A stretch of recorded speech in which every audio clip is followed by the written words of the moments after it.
Si sente? Ok, grazie.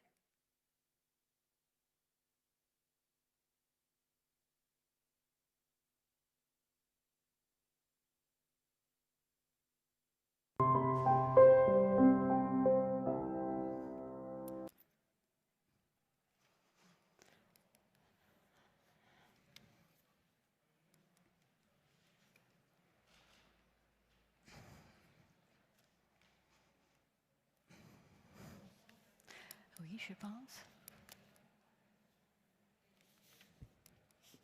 Il est ouvert. Hein? Je peux commencer? Bonjour à tous et à toutes.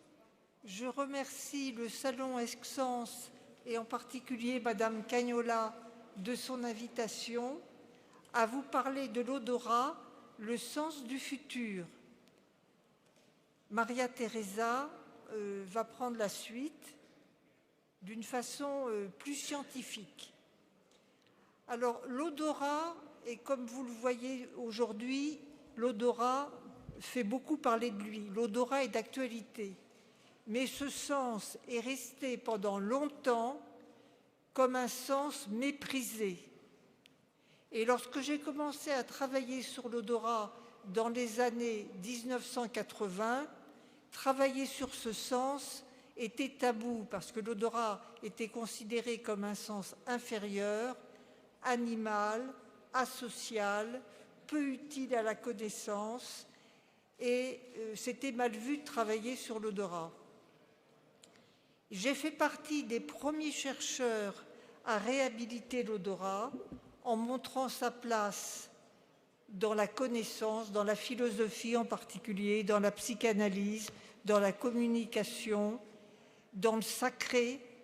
Le domaine du sacré fait beaucoup appel au parfum, à l'olfactif, et dans le domaine de l'art.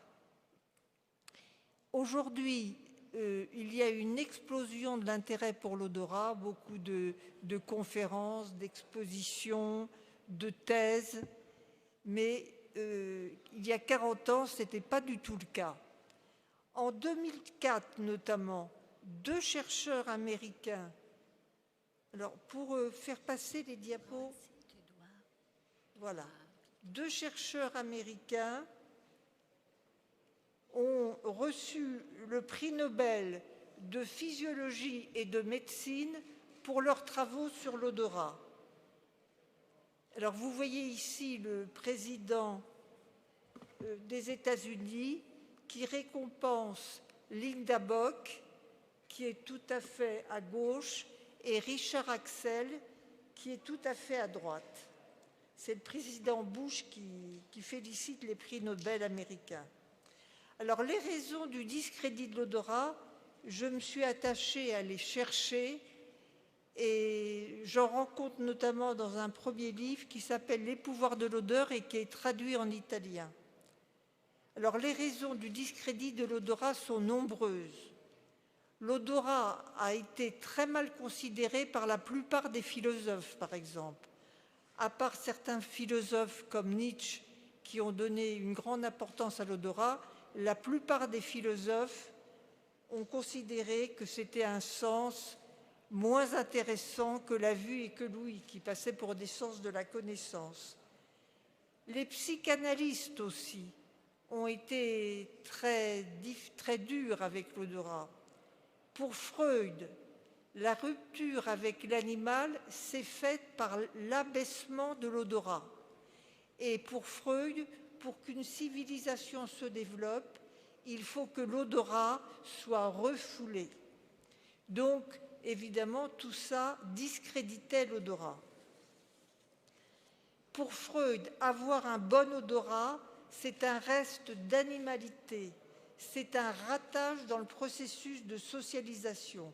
Alors on comprend qu'avec toutes ces conceptions, l'éducation de l'odorat a été négligée. Et je me permets de vous faire remarquer que l'éducation de l'odorat pour l'enfant n'existe que depuis quelques années, notamment par l'association française qui s'appelle Nés en herbe, où ils apprennent aux tout jeunes enfants à sentir et à identifier les odeurs. Alors, toutes ces conceptions philosophiques, psychanalytiques ont discrédité l'odorat et l'ont fait mettre de côté. Mais on assiste aujourd'hui à une réhabilitation de l'odorat grâce à la réhabilitation des émotions et du corps. Et cette réhabilitation des émotions profite à l'odorat parce que l'odorat a, comme vous le savez, des liens très étroits avec les émotions. Et ce qui passait autrefois pour des handicaps, justement le lien de l'odorat à l'affectivité, passe aujourd'hui pour un atout. Et il y a une volonté de mieux exploiter l'odorat. Et c'est précisément parce que l'odorat est proche du flair animal qu'il est intéressant. L'odorat est proche à la saisie de données extrêmement fines, pré-rationnelles. Avec l'odorat, on subodore. L'odorat est le sens aussi de l'intuition. Je ne peux pas le blairer, je ne peux pas le sentir, il sent bien les choses. Je ne sais pas comment vous dites ça en italien, mais il doit y avoir sûrement des équivalences. Et donc, c'est un sens qui n'est pas classifié du côté du rationnel, mais c'est un sens qui permet une conception plus fine des choses. Parce que l'odorat nous met en contact de façon fusionnelle avec notre environnement, avec ce qui nous entoure. Aujourd'hui, l'olfactif est mis à contribution dans des domaines aussi divers que la santé, je vous en avais beaucoup parlé l'année dernière, la resocialisation des prisonniers, le marketing et la vie artistique. Dans le domaine de la santé et plus généralement du bien-être, on repère des avancées particulièrement significatives. Aujourd'hui, l'aromathérapie, qui est une pratique qui est millénaire, aujourd'hui, mais qui avait été abandonnée avec l'arrivée des molécules de synthèse dans la fabrication de médicaments, aujourd'hui, l'aromathérapie retrouve une nouvelle jeunesse. Et le grand retour de l'aromathérapie est à mettre au crédit du docteur Jean Valnet, qui a publié en 1964 un livre qui s'appelle « L'aromathérapie ». Ce docteur Jean Valnet, c'était non seulement un médecin, mais un chirurgien. Et il a donné une caution scientifique à l'aromathérapie sur les champs de bataille pendant la guerre, pendant la Seconde Guerre mondiale. Lorsque les médicaments manquaient, il soignait les blessés avec des huiles essentielles et des solutions aromatiques. Durant la guerre d'Indochine, il soignait aussi les blessés avec des huiles essentielles et des solutions aromatiques. Et les livres de Jean Valnet visent à concilier les pratiques ancestrales et les connaissances modernes. Donc c'est lui qui a donné à l'aromathérapie une caution scientifique. Les premières expériences d'utilisation de l'aromathérapie dans les hôpitaux ont eu lieu en Belgique, en Allemagne et en Suisse. En France, c'est à la faculté Strasbourg que ça s'est fait, grâce notamment à Annelies Lobstein, qui était professeure de pharmacie et qui a créé en 2015 un diplôme d'université d'aromathérapie clinique. Alors cette professeure de pharmacie s'est beaucoup intéressée aux plantes médicinales des flores tropicales, des tropiques, et elle a découvert des molécules bioactives issues de ces flores tropicales qui ont une action anticancéreuse, antidiabétique et dermocosmétique. À l'hôpital, le parfum s'introduit jusque dans les salles d'opération et on a constaté qu'il permet de réduire les anesthésiques lorsqu'on fait des chirurgies très importantes. Donc on fait respirer à la personne qui est opérée des parfums qui lui sont agréables et ça permet de diminuer les doses d'anesthésiques. C'est notamment une chirurgienne, une anesthésiste chirurgienne, Annick Lallemand, qui a fait ça. Et les parfums interviennent à l'hôpital, notamment dans les services d'oncologie, de gérontologie, de gynécologie, de dermatologie, pour apaiser, pour calmer, pour rendre l'appétit, pour stopper les nausées des malades.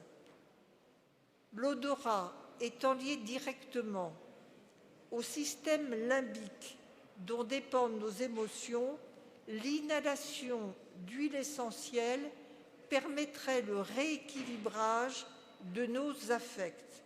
C'est pourquoi la peur, le stress, le manque de confiance en soi, la colère, la difficulté à se concentrer, les pertes de mémoire pourraient être atténuées de cette façon avec des huiles essentielles et apporter un sentiment de bien-être. À l'hôpital Raymond Poincaré, on se sert des odeurs depuis des années pour aider les patients qui ont été dans le coma et qui ont perdu l'usage des mots à retrouver le langage. On leur fait sentir des parfums qui sentent par exemple la forêt, qui sentent la mer, qui sentent les biscuits, qui sentent le foin. On leur fait sentir des parfums et lorsque ce parfum provoque un choc olfactif, une émotion très forte au patient, il retrouve le mot qu'il avait perdu. Et c'est une façon justement d'agir sur la mémoire grâce au parfum. On se sert aussi des parfums pour redonner aux gens qui ont perdu la notion du temps, à retrouver la notion du temps, en leur faisant par exemple sentir le matin, leur réveil, des odeurs de café, de pain grillé. Donc ils retrouvent la notion du temps grâce à ces odeurs. Et le soir, on leur fait sentir des odeurs de camomille, de tisane. Donc vous voyez encore le recours au parfum pour soigner. Alors, il y a aujourd'hui de nombreuses thérapies qui sont basées sur l'olfaction pour traiter les phobies, le stress, le burn-out, la dépression, les troubles anxieux. Dans les prisons notamment.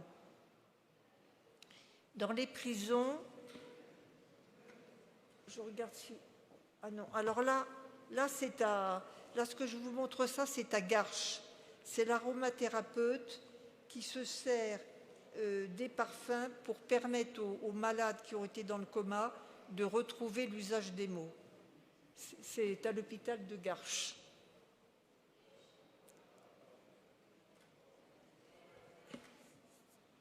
Dans les prisons, on se servait aussi des parfums pour permettre aux détenus qui sont très anxieux de les apaiser, parce que dans les prisons, on ne sent pas l'odeur de la ville ni l'odeur de la campagne. Les odeurs sont très confinées. Et pour beaucoup de prisonniers, dans les prisons, il y a comme une odeur de mort. Et en leur faisant sentir des parfums de gazon, de fraises, de feux de bois, on ouvre des fenêtres olfactives aux prisonniers sur le monde. Et ça les désangoisse. Paradoxalement, au même moment où l'odeur participe à l'humanisation des prisons, l'odeur peut aussi contribuer à remplir les prisons. Et ça grâce à une nouvelle technique qui s'appelle l'odorologie. L'odorologie est une nouvelle méthode qui vient de l'Europe de l'Est et qui est utilisée dans la traque des criminels. Et la police scientifique s'est emparée de cette méthode parce que chacun de nous a une odeur spécifique qui dépend de notre génome et on laisse sur notre passage des molécules olfactives. Et ces molécules olfactives permettent l'identification d'un individu. On a tous une odeur différente qui permet l'identification. Ce qui fait qu'après un crime ou un cambriolage, un technicien de la police scientifique vient capter à l'aide de tissus particuliers qui absorbent les molécules olfactives laissées sur les lieux du délit. Ensuite, ces bandes de tissus sont enfermées dans des bocaux scellés. Alors là, c'est toujours dans les prisons, là, le traitement des prisonniers avec des odeurs. Là, c'est l'odorologie. Voilà. Et donc,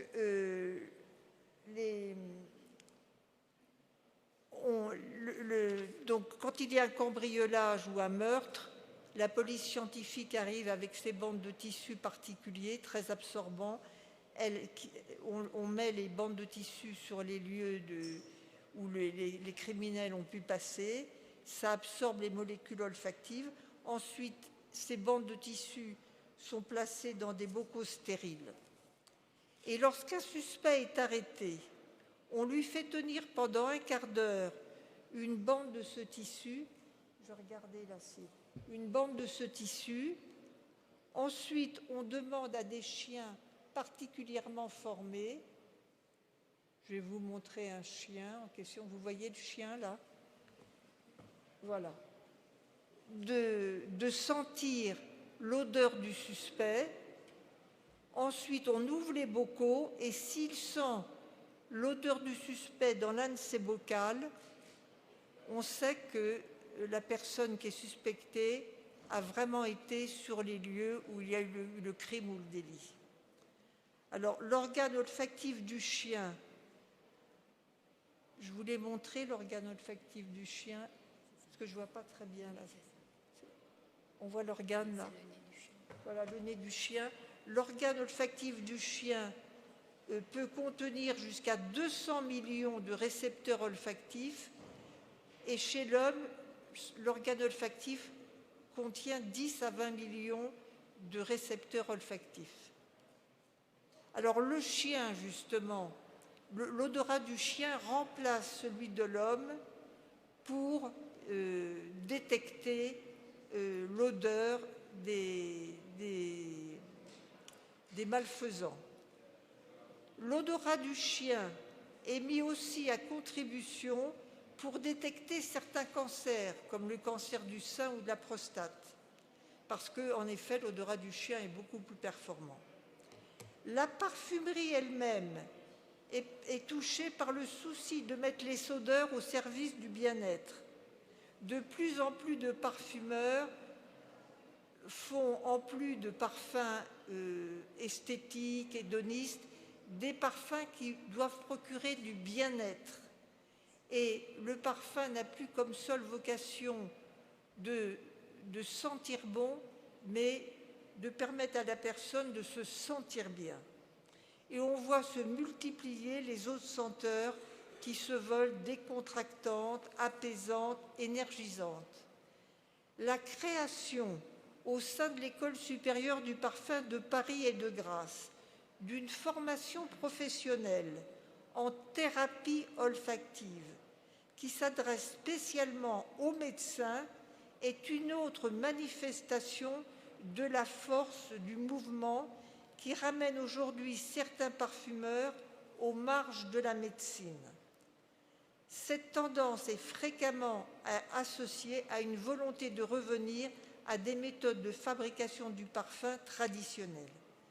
Toutes ces réalisations sont le signe que les parfums qui soignent, qui apportent du bien-être, sont en train de regagner leur place dans la parfumerie et la parfumerie de nos sociétés.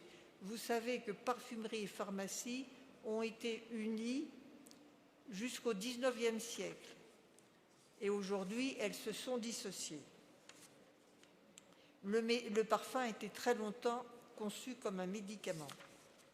Alors, le regain de l'intérêt pour l'olfactif est sensible dans d'autres domaines de la vie quotidienne, notamment dans le domaine du marketing. Et le marketing olfactif s'est beaucoup développé. La diffusion dans certains points de vente de senteurs inciterait à l'achat. Des senteurs de cire chez un marchand de meubles, par exemple, les gens restent plus longtemps et sont incités à acheter, ou d'herbes fraîches chez un marchand de tondeuses à gazon. Et les odeurs font partie de la communication des marques. Les marques veulent avoir aujourd'hui une signature olfactive qui permette à l'odorat de reconnaître la marque. L'agence Havas, par exemple, a été une des premières marques à se servir des odeurs pour se faire connaître. Et elle diffusait dans les halls d'entrée de ses magasins des odeurs de mer, de fleurs qui évoquaient des pays lointains. La marque de cognac Hennessy s'est servie aussi des odeurs pour faire parler de sa marque. Et elle distillait des odeurs de cognac, des odeurs de cacao, d'amande, de miel, de caramel, d'épices qui sont dans le cognac, dans les bars, pour faire parler de sa marque. Mieux encore, je vous disais que les marques voulaient toutes avoir une signature olfactive. Il y en a une qui est particulièrement prégnante dans ce domaine. La société Ouest Lumière est en train d'élaborer un parfum fait avec l'odeur des cheveux et l'odeur de la peau de ses 157 actionnaires. Et cette odeur doit incarner sa marque. Vous voyez comme c'est... Là, ils ont le sens de l'humour. Hein. Alors, ces pratiques marketing sont fondées sur l'idée qu'on peut solliciter, stimuler, voire manipuler le consommateur par l'olfaction. Et l'aromacologie est une discipline qui s'intéresse au pouvoir des odeurs sur les humeurs et les comportements. Au Japon, certaines... Encore un chien, là, je vais passer. Je ne vois pas très bien mon écran, là, c'est toujours le chien. Voilà. Ah. Au Japon,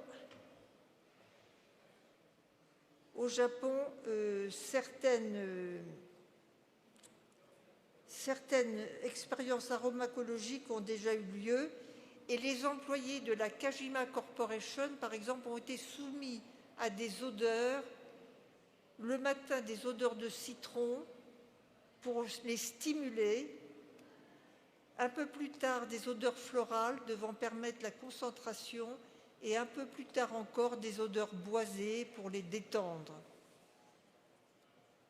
Alors, la diffusion d'odeurs fait désormais partie intégrante de présentations muséologiques, de pièces de théâtre, de spectacles historiques, d'expositions, de projections de films et de toutes sortes de manifestations artistiques.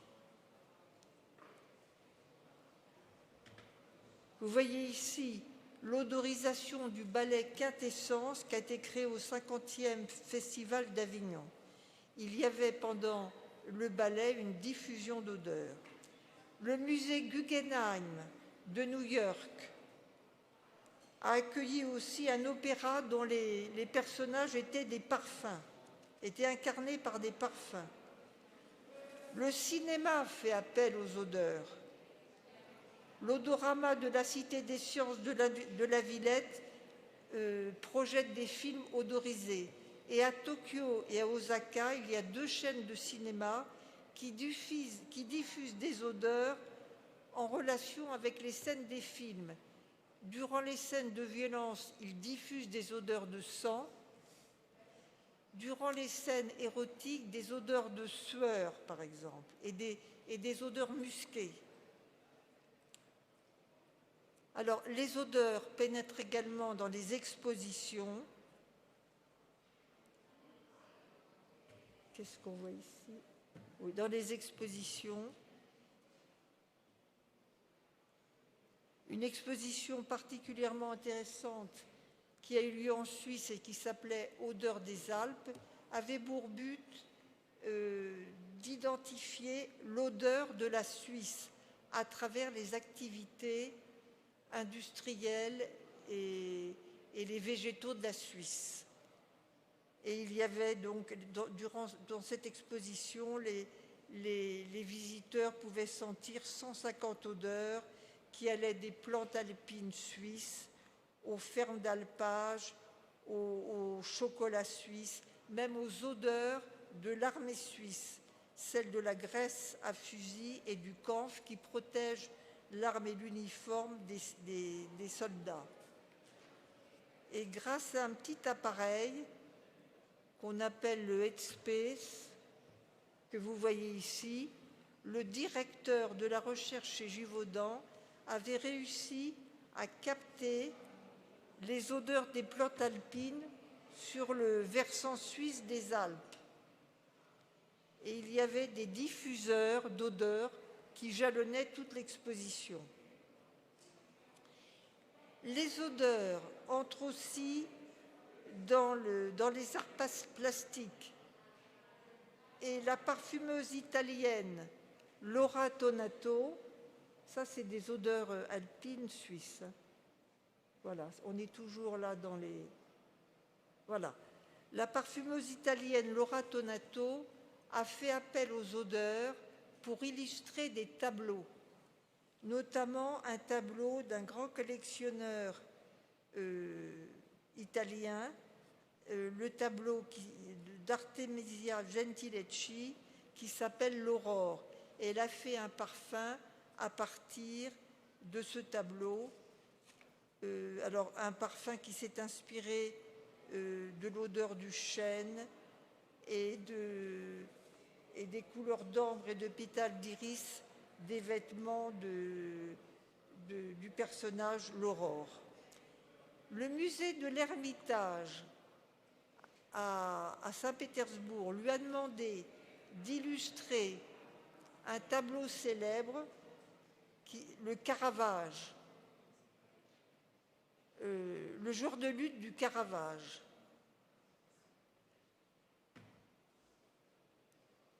Voilà, ça c'est un tableau du Caravage qui s'appelle le joueur de luth, et elle a illustré ce tableau à partir des odeurs de fruits et des fleurs qui sont peints sur le tableau. Et vous pouvez trouver le parfum qui a été fait à partir de ces odeurs de fleurs et de fruits et qu'on peut trouver à Saint-Pétersbourg et qui s'appelle Caravaggio. De nombreux musées se sont engagés dans cette voie et le musée du Louvre a demandé à 8 grands parfumeurs de faire des parfums à partir de 8 chefs-d'œuvre qui sont au Louvre. Le musée Cernucci à Paris a même fait des parfums à partir des objets qu'avait réunis ce grand amateur d'art italien d'origine milanaise. Vous voyez ici le portrait d'Enrico Cernucci, il est d'origine milanaise. Il avait récolté beaucoup d'objets chinois et à partir de ces objets chinois ont été faits des parfums qu'on peut sentir dans cette exposition. Ces parfums ont été faits par le parfumeur de Dior. Et vous voyez les objets qui sont exposés dans ce musée. Ce sont des brûles-encens, des brûles-parfums de l'époque Ming, des brûles... Donc vous voyez, aujourd'hui, les expositions font appel au parfum. Dans le domaine de la sculpture, le parfum est présent, l'odorat est présent. Et la sculptrice Anne Millot a exposé au Grand Palais de Paris une série de nez inspirés par des personnages mythiques ou réels. Ça, c'est le nez du dieu grec de la nature, le dieu Pan. Vous voyez ici le nez de Dominique Ropion, un grand parfumeur qui travaille chez FF, le nez de Marilyn Monroe, le nez de Gérard Depardieu, le sculpteur Boris Rau utilise aussi les substances odorantes dans ses sculptures. Alors, il utilise notamment le savon de Marseille et des poudres aromatiques de lessive comme matière première de ses sculptures. Vous voyez, Boris Rau a fait un escalier avec des savons de Marseille. L'escalier est en savon. J'espère que c'est la bonne... Ah non, là on est toujours... Voilà l'escalier. Il est fait en savon de Marseille. Un autre sculpteur brésilien, Ernesto Neto utilise dans ses sculptures des substances odorantes et il remplit ses sculptures d'épices, par exemple. Vous voyez ici les installations d'Ernesto Neto au Panthéon. Toutes ces installations olfactives dégagent des odeurs. Une autre artiste, elle est allemande, elle utilise beaucoup les odeurs dans ses installations olfactives. Elle a créé notamment, elle s'appelle Helga Griffith, elle a créé notamment, ça c'est toujours un Ernesto Neto là. Alors Helga Griffith là a créé l'olfactorium. C'était pour montrer la place de l'odorat dans le cerveau, et des arômes étaient diffusés qui devaient être captés par cet olfactorium. Elle a fait beaucoup d'installations olfactives, mais celle-ci, Turbulent Souvenir, c'est une des plus réussies. Voilà. Et ça illustre la création du fameux parfum de Jacques Guerlain, L'heure bleue. Parce que Jacques Guerlain, le créateur de Guerlain, a créé l'heure bleue lorsqu'il traversait le pont des Arts à Paris. C'était le coucher du soleil, il y avait une lumière bleue, et il a eu cette inspiration. Et donc, elle a créé un labyrinthe constitué par des milliers de longues bandelettes de papier imprégnées de l'heure bleue, et tout ça baigne dans une lumière bleue. En conclusion, je voudrais dire que la multiplication de créations artistiques contemporaines montre que la dimension olfactive est de plus en plus présente dans les créations artistiques. Freud, comme je l'ai dit tout à l'heure, Freud qui affirmait que la régression de l'odorat chez l'homme depuis l'aube de l'humanité avait été un facteur de civilisation, mais aussi de perte de bonheur. Et en perdant de notre odorat, on perdait aussi, selon Freud, une aptitude à être heureux. Et le nouvel élan pris par l'olfactif, la meilleure connaissance scientifique de ce sens et la diversification novatrice des fragrances sont très positives, parce que les odeurs et les parfums sont essentiels à la restauration d'une fonction indispensable à notre plénitude sensorielle et à notre bien-être. Je vous remercie de votre attention.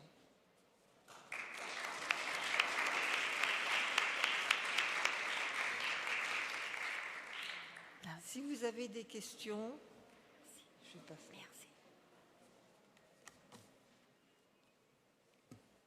Je passe la parole a Maria Teresa qui va... Merci. Grazie a tutti, è un grande piacere essere qui. Vorrei ringraziare l'organizzazione che mi ha invitata e la dottoressa Cagnola, che per me è sempre un grande riferimento. Allora, il titolo di oggi è interessante, ma sarebbe stato bizzarro soltanto una ventina d'anni fa. Io mi sono laureata con una tesi considerata allora bizzarra, proprio sul senso dell'olfatto, ed è anche quello che faccio, studiare la psicologia dell'olfatto e del profumo. Partirei con una slide. Ok, questo è uno schema di quello che andremo a vedere abbastanza rapidamente oggi, ma come vedete, per parlare del futuro e di intelligenza artificiale, che è quanto mai attuale anche per quanto riguarda l'olfatto, dobbiamo necessariamente partire dal passato, e per me, che ho un orientamento clinico classico, il passato è Freud. Come ha detto la dottoressa Legerer, Poi ci sarà il presente, che è uno studio pubblicato nel 2020, sino ad arrivare alle ultime messe a punto nel 2024 con la creazione di una mappa degli odori. Questa è una cosa rivoluzionaria da un punto di vista scientifico. E infine il futuro, e parleremo del teletrasporto olfattivo, che è un qualcosa di cui ancora non si parla, ma nei prossimi anni sempre di più. Dunque, devo dire che Freud, in effetti, che un po' conosco, ha fatto delle premesse interessanti quando ha parlato della teoria della sessualità, in cui tutti i sensi erano coinvolti, olfatto compreso.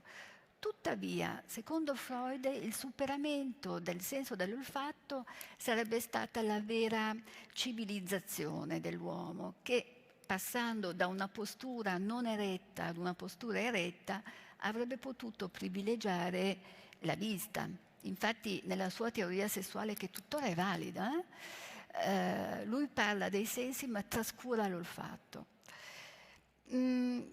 L'olfatto che era un senso legato è un senso legato alla sessualità, all'istinto, e Freud, come sappiamo, non era sessuofobo. Tuttavia l'ha trattato in maniera assolutamente collaterale. È vero anche che il primo caso, che in un certo senso ha ispirato la psicanalisi, è stato il caso di Anna O.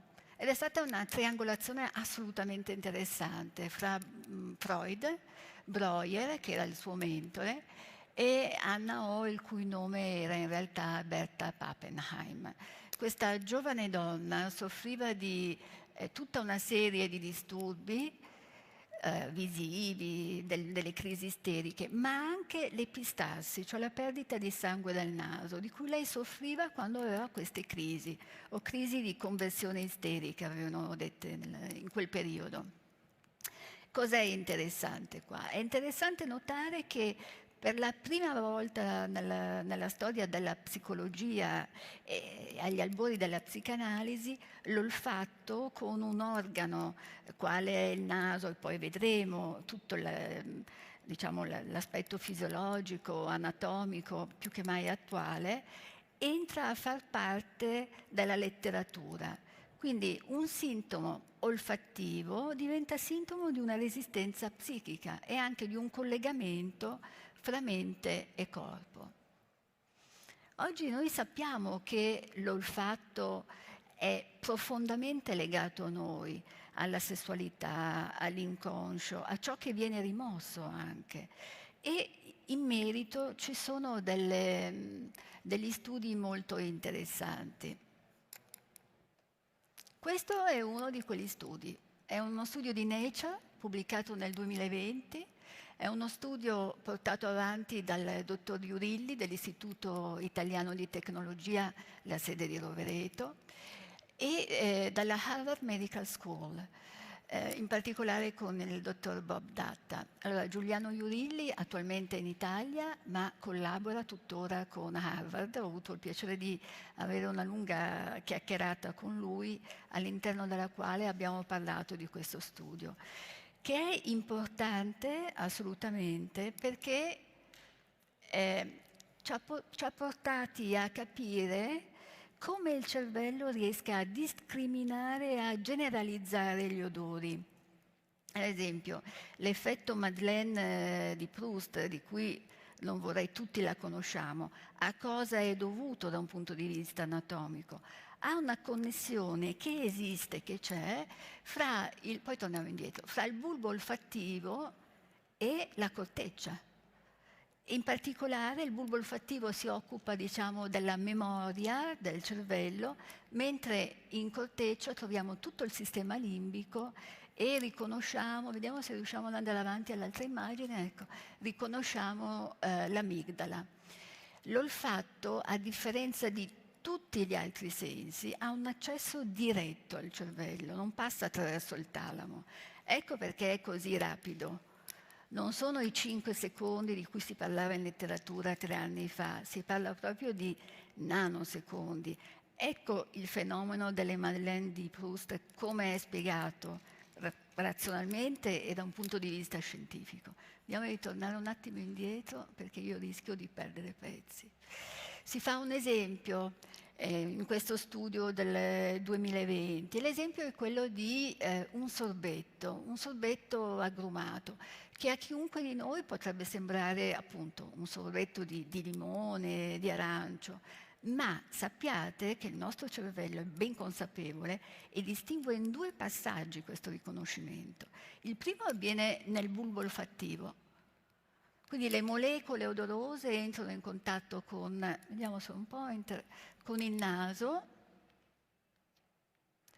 vedete, entrano nel naso e qui avviene nel bulbo olfattivo il primo vero riconoscimento, che è biochimico. Cioè lì il bulbo riesce a distinguere perfettamente la struttura chimica delle sostanze che noi inaliamo volontariamente o no, nel caso del profumo assolutamente volontariamente. Poi c'è un relè che è immediato appunto perché non passa per il talamo, ma arriva direttamente in sistema limbico, e qui c'è una straordinaria riorganizzazione delle informazioni, cioè l'aspetto biochimico viene bypassato dalle esperienze soggettive. Quindi se l'aspetto biochimico è lo stesso per tutti noi, in corteccia avviene la grande trasformazione. Ognuno di noi attribuisce a quella molecola un significato diverso, a seconda delle esperienze, dei vissuti che può aver avuto. Allora, in realtà la verità delle cose è molto più complessa. Io sto cercando di semplificare che non è una cosa particolarmente intelligente ma necessaria in qualche momento. E devo dire che il dottor Iurilli mi diceva che in realtà questi relè, queste stazioni avvengono quasi simultaneamente, quindi c'è un ritorno di informazioni fra il bulbo e la corteccia che è molto interessante e che è difficile da discriminare, ma se dovessimo scandirlo in tempi precisi da un punto di vista anatomico e fisiologico, i passaggi sono proprio questi, sono naso, bulbo e corteccia, e sono aspetto, diciamo, sensoriale, quello che noi sentiamo, quello che il nostro cervello percepisce da un punto di vista biochimico e poi quello che la corteccia elabora. Quindi la differenza fra la discriminazione e la generalizzazione, che è proprio questo che vi dicevo, è stata fatta recentemente, con studi, con dimostrazioni anatomiche, scientifiche, fisiologiche, ma recentemente. Così come è interessante pensare che guardando una molecola da un punto di vista biochimico, noi non possiamo indovinarne l'odore.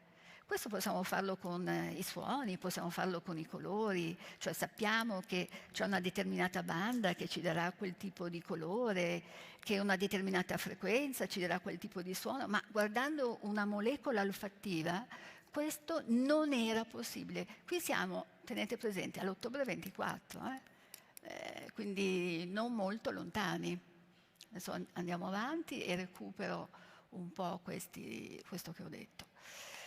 Quindi questo studio ha dimostrato queste 2 differenze in modo molto sottile e puntuale e pertanto ci ha fatto capire i meccanismi sottili. Questo ha aperto le porte a ben altro, a quello di cui parliamo fra poco, che è l'intelligenza artificiale, perché è stata creata appunto a ottobre 24 la prima mappa degli odori.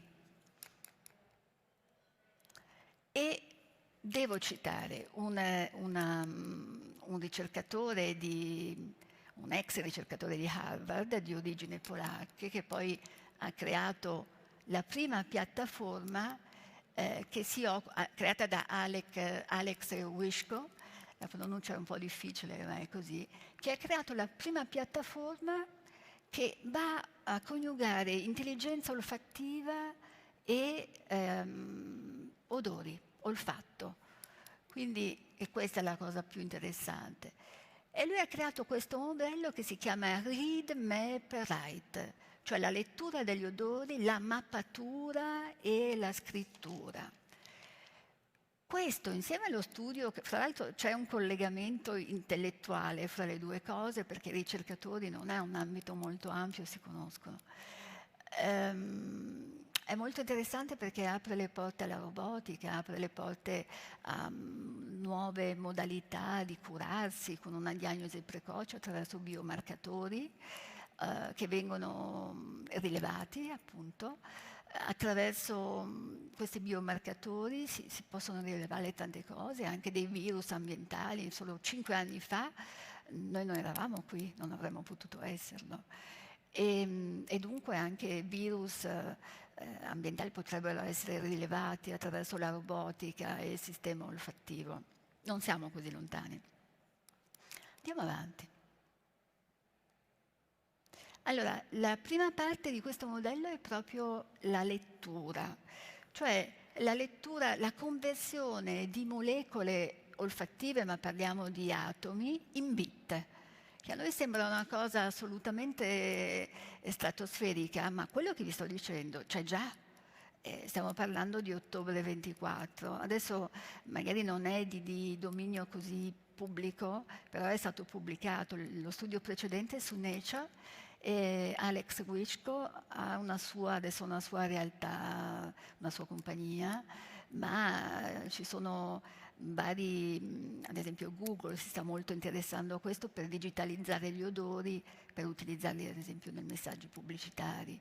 È ovvio che l'utilizzo che poi se ne farà sarà interessante da osservare, ma ci sono degli utilizzi assolutamente straordinari. Le tecnologie utilizzate sono quelle della gas cromatografia e la spettrometria di massa. E ogni odore, nel momento in cui viene scomposto, ha un suo proprio profilo. La capacità di leggere gli odori non è qualcosa di nuovo, ma cos'è veramente nuovo? È la creazione di una mappa. Quindi allora sì, a partire da una struttura biochimica noi sapremo che odore avrà quella molecola. E questo ci porta a... Ecco, c'è il discorso della standardizzazione anche, che ha dei limiti, ma anche delle aperture straordinarie. I limiti sono che a nessuno di noi piace l'idea di avere, e mi calo nella nostra realtà, dei profumi standardizzati. Però avere degli odori standardizzati e sapere esattamente come ricrearli può avere un'utilità, ripeto, sulla nostra salute, da un punto di vista tecnologico, sul nostro ambiente. Ecco, la diagnosi medica, l'identificazione di pericoli chimici o ambientali e la conservazione di odori storici. Già l'Osmotec è una realtà straordinaria che fa questo e avrà gli strumenti in più. La mappatura era quello di cui vi parlavo, cioè è stata creata questa POM, questa Primary Odor Map, la cosa interessante sulla quale riflettere è che posiziona gli odori tenendo conto di diverse variabili, la struttura biochimica, ma anche la percezione soggettiva. Questa è la cosa straordinaria, l'hanno standardizzato questo. Perché se noi fossimo come siamo qui in una cinquantina, è chiaro che l'aspetto soggettivo varia, però hanno trovato un modo di standardizzarlo per poi muoversi da quel punto in avanti e, ad esempio, personalizzare sempre di più. Ecco, i dati chimici raccolti nella lettura vengono correlati a esperienze umane e categorie sensoriali, mai fatto prima. Questa è una grande rivoluzione, direi. È un sistema preciso, è un sistema che può dare dei benefici di diverso ordine e tipo. Arriviamo al teletrasporto olfattivo.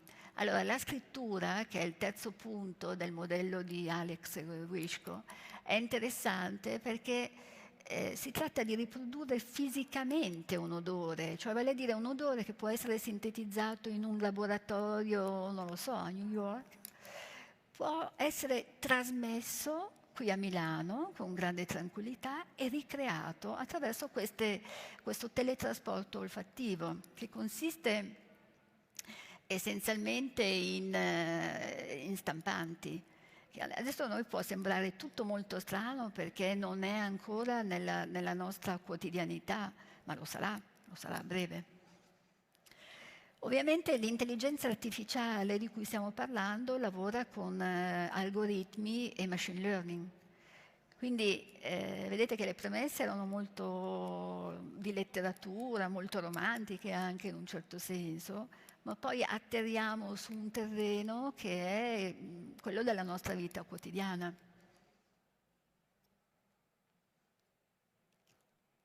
Ecco, si pone una questione. E la qualità, per quanto riguarda ad esempio il profumo, della creazione, perché è chiaro che Osmo si può creare mappe, se gli odori sono teletrasportabili, è chiaro che questo ha dei vantaggi secondari per i creatori di profumi non banali. Come vedremo, il naso umano non è così sostituibile. Questo è un punto. Quindi Osmo, parlo di Osmo non per altro, perché è l'unica piattaforma che io sappia che al momento fa questo. Può ricreare degli odori, può aiutare i creatori di fragranze a formularli meglio, ma quello che manca in realtà è il naso umano. Io per naso intendo proprio l'organo e quindi poi tutto il sistema anatomico e fisiologico. Quindi c'è quella parte ancora ineffabile che ad oggi, e ad oggi intendo proprio oggi, l'intelligenza artificiale non è in grado di riprodurre. Quindi siamo riusciti a standardizzare la soggettività per poi muoverci, ad esempio per quanto riguarda i profumi, per la creazione di fragranze sempre più personalizzate. E sicuramente si fa già con creazioni individuali e personali. Però l'intelligenza artificiale può aiutare i creatori ad essere ancora più precisi, a formulare, bilanciare meglio le formule chimiche, ad esempio anche creare odori che non esistono. Che magari sono percepiti dal naso, non so, l'odore del cemento quando piove, quando fa molto caldo, l'odore della mia infanzia, perché ognuno di noi evidentemente ne ha uno, giusto per non citare di nuovo le Madeleine di Proust, ma la cosa interessante è che l'intelligenza artificiale per quanto riguarda l'olfatto e la creazione di fragranze sarà sempre più attuale. La domanda che ci si pone, almeno che io mi pongo, è quale differenza ci sarà, questa è la vera domanda, fra la creazione di una fragranza così come viene pensata oggi da grandi creatori, Madame Leguerel ha citato Monsieur Ropion, per citarne uno, ne abbiamo tanti ovviamente, e la creazione di una piattaforma, cioè creata diciamo, in collaborazione con una piattaforma digitale. Quindi al di là delle materie prime che potranno essere comunque scelte, si parla anche di una ottimizzazione di materie prime e qui si aprirebbe tutto un altro capitolo perché la sintesi che ovviamente c'è nella profumeria potrebbe diventare dominante oppure no. Questo non dipende dall'intelligenza artificiale, perché l'intelligenza artificiale ad oggi è artificiale, perdonatemi il gioco di parole, cioè è soggetta alla descrizione ancora umana. Questo è un limite che io trovo molto affascinante perché apre potenzialmente la strada a molti diversi scenari, no? Virtuali, però possibili. Ecco, questo è quanto. Io vi ringrazio per l'attenzione e vi auguro un buon proseguimento. Grazie.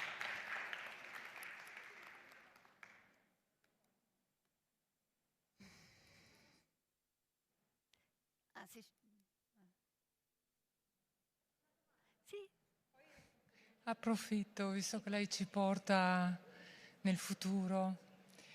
Mi chiedevo, diceva la biochimica ci restituisce degli odori che sono standardizzati attraverso questo nuovo sistema, Sì. ma ci sfugge nel sistema recettore, chiave, serratura, quell'aspetto che è più legato alla funzione d'onda dell'odore. Mi chiedevo se la meccanica quantistica è stata utilizzata, quindi la nuova concezione del naso olfattivo, per recensire questo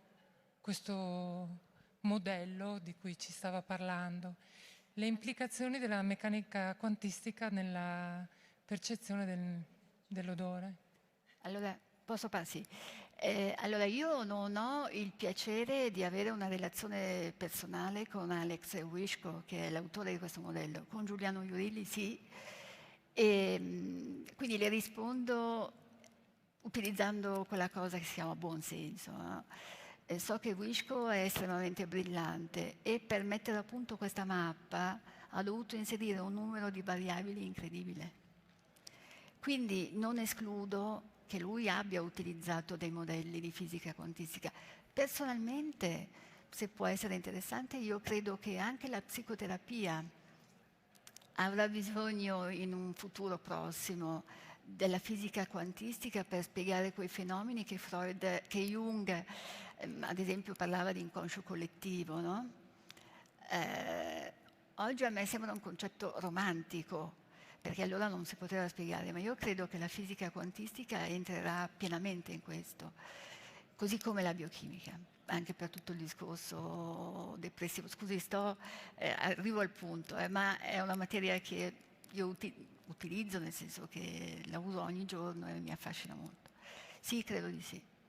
Non ne sono certa, però mi ero riservata di poter parlare con lui, che è imprendibile, per ovvie ragioni. So che ci ha lavorato per anni, che c'è stato Google che lo ha supportato, diciamo così, perché la ricerca è stata costosissima e sono certa che abbia inserito dei modelli di fisica quantistica, proprio per i motivi che dicevamo. Prego. C'è qualche altra domanda? Sì, se c'è qualcuno che desidera fare domande può arrivare qua, ma voi dovete chiudere. Va bene, grazie.